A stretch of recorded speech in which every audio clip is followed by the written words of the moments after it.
In the previous videos, we have talked a lot about suppliers, factories, audits, and building our team in China. But over the past few weeks, we have reached a point where everything is starting to come together. We are no longer just identifying problems. We are now actively building the supplier ecosystem we've been working towards from the beginning. One of the biggest insights from the past few weeks is that we don't necessarily want to work with as many suppliers as possible. In fact, we are moving into the opposite direction. Our goal is to build a smaller group of long-term partners that can truly grow alongside service points. Suppliers that meet our KPI standards, communicate effectively, operate reliably, and can specialize in specific product categories. That may sound logical, but in practice it makes a huge difference. The better you understand what a supplier excels at, the better you can serve your customers. And the more volume you can concentrate with the right partners, the stronger those relationships become over time.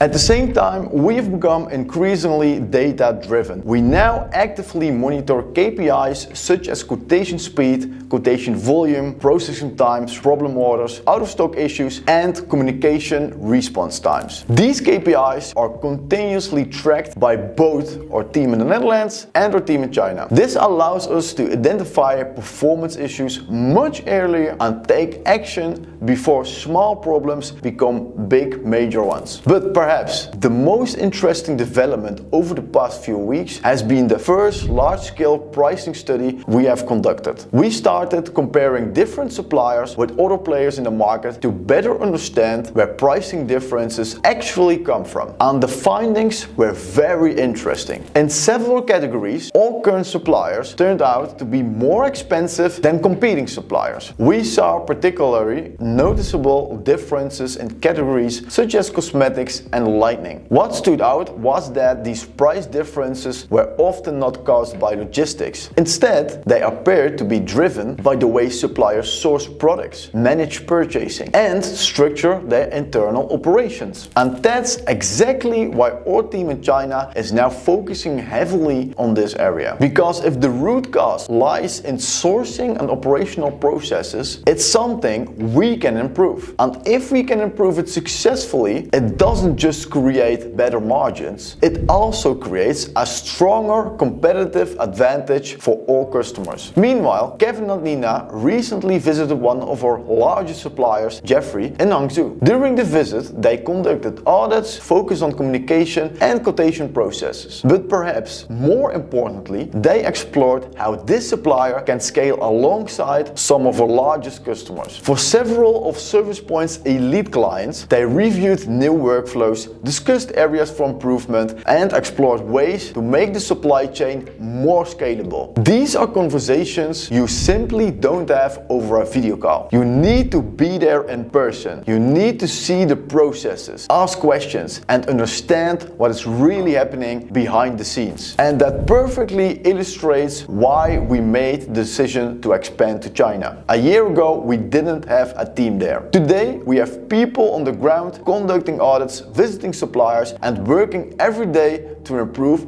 our supply chain. We are also continuing to explore opportunities for a physical office in China. The first proposals have already come in, and we are currently evaluating which location best fits our long-term plans. What you're seeing now is a gradual shift in focus. We are no longer just solving individual problems. We are building an ecosystem, a network of suppliers, factories, processes, and people working together to create a supply chain that is faster, more reliable than what is considered the industry standard today. In the next video, we will take you through the audit results, the next steps regarding our China office, and the first concrete improvements coming from our pricing research, because that's where we expect to make some major progress in the months ahead. We will take you along for the journey.